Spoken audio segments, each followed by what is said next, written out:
যখন রসুল সাল্লাল্লাহু আলাইহি ওয়াসাল্লামের ইন্তেকালের খবর ছড়িয়ে পড়ল, কেউই তা বিশ্বাস করতে পারল না। এই হৃদয় বিদারক খবর শুনে কেউ কেউ এমন দিশেহারা হয়ে পড়লেন যে তারা লোকালয় ছেড়ে মরুভূমির দিকে ছুটতে লাগলেন। অনেকেই স্তব্ধ হয়ে বসে পড়লেন। হজরত ওমরের মতো স্থির চিত্তের লোক শোকে এমন কাতর হয়ে পড়লেন যে নাঙ্গা তরবারি হাতে মসজিদের সামনে এসে দাঁড়ালেন আর বলতে লাগলেন, কেউ যদি একথা মুখ দিয়ে উচ্চারণ করে যে রসুল সাল্লাল্লাহু আলাইহি ওয়াসাল্লাম মৃত্যুবরণ করেছে, তবে আমি তার গর্দান উড়িয়ে দেব। প্রিয় সুধী, রসুল সাল্লাল্লাহু আলাইহি ওয়াসাল্লামের ইন্তেকালের পর সাহাবাই কেরামের মধ্যে যে উত্তেজনা বিরাজ করছিল, নবীজিকে কোথায় কবর দেওয়া হবে, মক্কায় নাকি মদিনায়? নবীজির গোসল কে দেবেন? গোসল দেওয়ার সময় তার শরীরের কাপড় কি খোলা হবে নাকি কাপড় সহই তাকে গোসল দেওয়া হবে? তার জানাজার নামাজের ইমাম কে হবেন? এবং কাফন শেষ করে কেনই বা নবীজিকে কিছু সময়ের জন্য একা একটি রুমে রেখে দেওয়া হয়েছিল? তাই জানবো আজকের এই ভিডিওতে। ধৈর্য ধরে থাকুন ভিডিওর শেষ অবধি। আম্মাজান হজরত আয়েশা রাদিয়াল্লাহু তাআলা আনহার ঘরে তারই কোলে মাথা রেখে আল্লাহর হাবিব সাল্লাল্লাহু আলাইহি ওয়াসাল্লাম দুনিয়া থেকে আখেরাতের জগতে পা রাখলেন। হজরত আয়েশা রাদিয়াল্লাহু তাআলা আনহার ঘরেই নবীজির শেষ বিশ্রামস্থল রচনা করা হলো। সাহাবী হজরত আনাস ইবনে মালিক রাদিয়াল্লাহু তাআলা আনহু বর্ণনা করেন, যেদিন মদিনার বুকে রাসূল সাল্লাল্লাহু আলাইহি ওয়াসাল্লামের শুভাগমন হয়েছিল, সেদিন তার পদস্পর্শে মদিনার প্রতিটি বালুকণাও যেন সূর্যের মতো ঝলমল করছিল। আর যেদিন তার ওফাত হলো, সেদিন এমন এক শোকের আধার নেমে এলো যে মনে হচ্ছিল সকল আলো যেন নিভে গেছে, চারদিক থেকে অন্ধকারে ঢেকে গেছে। রাসূল সাল্লাল্লাহু আলাইহি ওয়াসাল্লামের পবিত্র দেহ মুবারক কোথায় রাখা হবে এই ব্যাপারে বিভিন্ন মত প্রকাশিত হয়েছিল। কেউ কেউ মসজিদের সেই বিশেষ অংশটিতে দেহ মুবারক সমাহিত করার প্রস্তাব দিয়েছিলেন, যে স্থানটিকে বেহেশতের বাগান বা রিয়াজুল জান্নাহ নামে অবহিত করা হয়। কেউ কেউ পবিত্র দেহ মুবারক মক্কায় নিয়ে গিয়ে বাইতুল্লাহ শরীফের প্রাঙ্গণে দাফন করার প্রস্তাবও পেশ করেছিলেন। কিন্তু ওই মুহূর্তে হজরত আবু বকর রাদিয়াল্লাহু তাআলা আনহু বলে উঠলেন, আমি রাসূল সাল্লাল্লাহু আলাইহি ওয়াসাল্লামকে বলতে শুনেছি, যেই জায়গাতে নবী রাসূলগণের ওফাত হয় সেই জায়গাতেই তাদের পবিত্র দেহ রাখা আল্লাহর অভিপ্রায় থাকে। সেমতে রাসূল সাল্লাল্লাহু আলাইহি ওয়াসাল্লামকেও হজরত আয়েশা রাদিয়াল্লাহু তাআলা আনহার হুজরাতে যেই স্থানটিতে তিনি শেষ নিঃশ্বাস ত্যাগ করেছেন সেখানেই দাফন করা হবে। ওই মুহূর্তে হজরত আলী রাদিয়াল্লাহু তাআলা আনহু এই বর্ণনা সমর্থন করলেন এবং পবিত্র দেহ মোবারক দাফন করার ব্যাপারে হজরত আবু বকর রাদিয়াল্লাহু তাআলা আনহু এর সাথে ঐক্যমত পোষণ করলেন। ওই জামানায় ভালো কবর খনন করার ব্যাপারে দুই ব্যক্তির যথেষ্ট খ্যাতি ছিল। এদের মধ্যে একজন ছিলেন হজরত আবু উবাইদা ইবনুল জাররাহ রাদিয়াল্লাহু তাআলা আনহু। তিনি মক্কাবাসীদের মধ্যে প্রচলিত নিয়ম অনুসারে সিন্দুকাকৃতির কবর খনন করতে পারতেন। আর দ্বিতীয়জন ছিলেন আবু তালহা রাদিয়াল্লাহু তাআলা আনহু। তিনি মদিনাবাসীদের নিয়ম অনুযায়ী লাহাত বা বগলি কবর খনন করার দক্ষতা রাখতেন। উভয়কেই খবর দেওয়া হলো। ঘটনাক্রমে হজরত আবু তালহা রাদিয়াল্লাহু তাআলা আনহু আগে চলে এলেন, তাই তাকেই কবর খনন করার কথা বলা হলো। যেই স্থানটিতে রাসূল সাল্লাল্লাহু আলাইহি ওয়াসাল্লামের ওফাত হয়েছিল, পবিত্র দেহ মুবারক কিছুটা সরিয়ে সেই স্থানটিতেই কবর খনন করার কাজ আরম্ভ করলেন।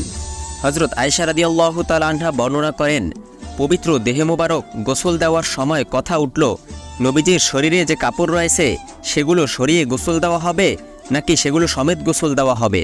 তখন সবাই চিন্তা ভাবনা করতেছিলেন। এমন সময় আল্লাহর কুদরতেই যেন সবার চোখে এক ধরনের ঘুম নেমে এলো। সবাই তন্দ্রাচ্ছন্ন হয়ে পড়লেন। হঠাৎ সবার কানে গেল, কে যেন ডেকে বলছে, পবিত্র দেহ থেকে কাপড় পৃথক করো না, পরিহিত পোশাক সমেতেই তাকে গোসল দাও। মদিনায় হিজরতের পথে রাসূল সাল্লাল্লাহু আলাইহি ওয়াসাল্লাম যখন সর্বপ্রথম কোবা পল্লীতে অবতরণ করেছিলেন, সেখানে সাদ ইবনে খুমাইসার একটি কূপের পানি ছিল খুবই সুপেয়। এই পানি রাসূল সাল্লাল্লাহু আলাইহি ওয়াসাল্লাম পান করেছিলেন এবং মন্তব্য করেছিলেন যে এই কুয়ার পানি যেন বেহেশতের পানির মতো। সাহাবীগণ কোবা থেকে নবীজির গোসলের জন্য পছন্দ করে সেই কূপের পানি বহন করে আনলেন এবং সেই পানি দ্বারাই পবিত্র দেহ মুবারক গোসল দেওয়া হলো। পানির মধ্যে বড়ই গাছের তাজা পাতা মিশিয়ে হালকা গরম করা হয়েছিল। নবীজিকে গোসল দিয়েছিলেন প্রধানত হজরত আলী রাদিয়াল্লাহু তাআলা আনহু এবং তার সাহায্যকারী হিসেবে হজরত আব্বাস রাদিয়াল্লাহু তাআলা আনহু পবিত্র দেহ মুবারক ধরে রেখেছিলেন। হজরত ওসামা ইবনে যায়েদ রাদিয়াল্লাহু তাআলা আনহু পানি ঢেলে দিচ্ছিলেন। পানির যোগান দিচ্ছিলেন হজরত ফজল ইবনে আব্বাস রাদিয়াল্লাহু তাআলা আনহু এবং হজরত কাসাম ইবনে আব্বাস রাদিয়াল্লাহু তাআলা আনহু। বুখারী শরীফের কিতাবুল জানায়েজে বর্ণিত রয়েছে, রাসূল সাল্লাল্লাহু আলাইহি ওয়াসাল্লামকে 3 টুকরো সাদা সুতি কাপড়ে কাফন দেওয়া হয়েছিল। এর মধ্যে জামা বা পাগড়ি ছিল না। হজরত আব্দুল্লাহ ইবনে মাসউদ রাদিয়াল্লাহু তাআলা আনহু থেকে বর্ণিত, একটি দীর্ঘ হাদিসে রয়েছে যে ওফাতের 1 মাস আগে একদিন রাসূল সাল্লাল্লাহু আলাইহি ওয়াসাল্লাম সাহাবীগণের সাথে কথাচ্ছলে তার ওফাত ও দাফন কাফন সম্পর্কে আলোচনা করছিলেন। সাহাবীগণ জিজ্ঞেস করলেন, আপনাকে কে গোসল দেবে? উত্তরে নবীজি বলেছিলেন, আমার পরিবার পরিজনের লোকেরা। সাহাবীগণ জিজ্ঞেস করলেন, আপনাকে কি পরিহিত পোশাক পরিচ্ছেদই দাফন করা হবে নাকি নতুন কাফন পরাতে হবে? উত্তরে নবীজি বলেছিলেন, যদি তোমরা চাও তবে সাদা মিশরীয় সুতি কাপড়ে কাফন দিও, অথবা ইয়েমেন দেশীয় হুল্লা অর্থাৎ চাদর জাতীয় বস্ত্র দ্বারা কাফন দিও। সাহাবীগণ জিজ্ঞেস করলেন, জানাজা কিভাবে পড়া হবে? উত্তরে নবীজি বলেছিলেন, গোসল দেওয়া এবং কাফন পরানোর পর দেহটি খাটিয়ার উপর রেখে কিছুক্ষণের জন্য তোমরা বাইরে চলে যেও। সর্বপ্রথম আমার জানাজার নামাজ পড়বেন হজরত জিব্রাইল আলাইহি ওয়াসাল্লাম, এরপর পর্যায়ক্রমে আসবেন হজরত মিকাইল আলাইহি ওয়াসাল্লাম, ইসরাফিল আলাইহি ওয়াসাল্লাম ও আজরাইল আলাইহি ওয়াসাল্লাম। এরাও ফেরেশতাগণের জামাতসহ জানাজার নামাজ পড়বেন। এরা চলে যাওয়ার পর তোমরা ছোট ছোট দলে বিভক্ত হয়ে একের পর এক জানাজার নামাজ আদায় করতে থাকবে। তারপর আমার প্রতি দরুদ ও সালাম পেশ করতে থাকবে। রাসূল সাল্লাল্লাহু আলাইহি ওয়াসাল্লামের ওফাত হয়েছিল সোমবার দুপুরে। সাহাবীগণের শোকের মাতম কিছুটা প্রশমিত হওয়ার পর মঙ্গলবার সকালের দিকে গোসল ও কাফন পরানোর কাজ সমাধান করা হলো। এরপর প্রশ্ন এলো, জানাজা কিভাবে আদায় করা হবে? যিনি জিন ইনসান সহ সমগ্র সৃষ্টি জগতের ইমাম, তার জানাজার ইমাম হবেন কে?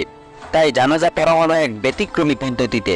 নবীজির ওফাতের পর আবু বকর রাদিয়াল্লাহু তাআলা আনহু খলিফা এবং ইমাম নির্বাচিত হলেন। লোকেরা এসে তাকে জিজ্ঞেস করলো, আমরা কি রাসূল সাল্লাল্লাহু আলাইহি ওয়াসাল্লামের জানাজা আদায় করব? আবু বকর রাদিয়াল্লাহু তাআলা আনহু বললেন, হ্যাঁ, অবশ্যই করবে। সাহাবীগণ জিজ্ঞেস করলেন, কিভাবে করব?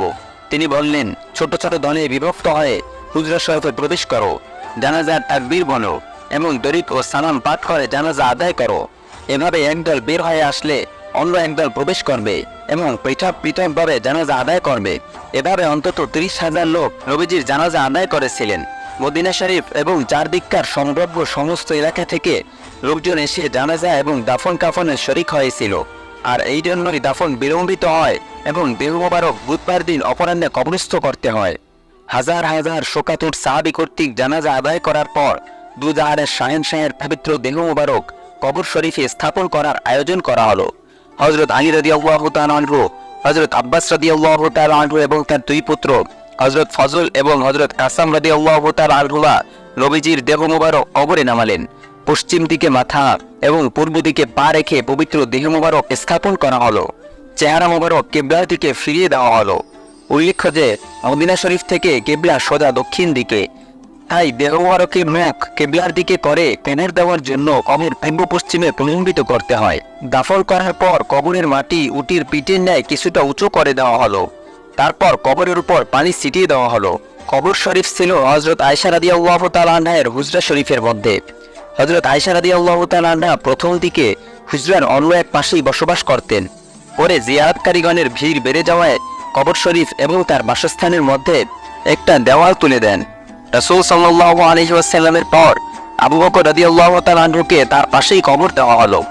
হিজরি 23 সালের 26শে জিলহজ তারিখে হযরত ওমর রাদিয়াল্লাহু তাআলা আনহুকেও এই হুজরার মধ্যেই আবু বকর রাদিয়াল্লাহু তাআলা আনহুর পাশে কবরস্থ করা হয়। ওমর রাদিয়াল্লাহু তাআলা আনহুকে কবর দেওয়ার আগ পর্যন্ত আম্মা জান আয়েশা রাদিয়াল্লাহু তাআলা আনহা বিনা দ্বিধায় রাসূল সাল্লাল্লাহু আলাইহি ওয়াসাল্লামের এবং তার পিতা আবু বকর রাদিয়াল্লাহু তাআলা আনহুর কবরের পাশে যাতায়াত করতেন। ওমর রাদিয়াল্লাহু তাআলা আনহুকে কবরস্থ করার পর থেকে আয়েশা রাদিয়াল্লাহু তাআলা আনহা কবর শরীফের পাশে আসার সময় পরিপূর্ণ পর্দার খেয়াল রাখতেন। হযরত আয়েশা রাদিয়াল্লাহু তাআলা আনহার হুজরা ছিল খেজুর ডালের বেড়া এবং ছাউনি যুক্ত, তাতে ছিল মাটির প্রলেপ। কবর শরীফ এবং হযরত আয়েশা রাদিয়াল্লাহু তাআলা আনহার বসবাসের জায়গার মাঝখানে যে দেওয়াল দেওয়া হয়েছিল সেটাও ছিল খেজুর শাখার দ্বারা নির্মিত। হযরত ওমর রাদিয়াল্লাহু তাআলা আনহু তার খেলাফত আমলে কবর শরীফ এবং হযরত আয়েশা রাদিয়াল্লাহু তাআলা আনহার হুজরার চারদিকে কাঁচা ইটের দেয়াল তুলে দিয়েছিলেন। এটাই ছিল রওজা শরীফের প্রথম নির্মাণ কাজ। প্রিয় সুধী, আজ এ পর্যন্তই। আমাদের চ্যানেলে নতুন হয়ে থাকলে সাবস্ক্রাইব করুন। ভিডিওটি ভালো লাগলে লাইক, কমেন্ট ও শেয়ার করে অন্যদের দেখার সুযোগ করে দিন। আসসালামু আলাইকুম ওয়া রাহমাতুল্লাহ।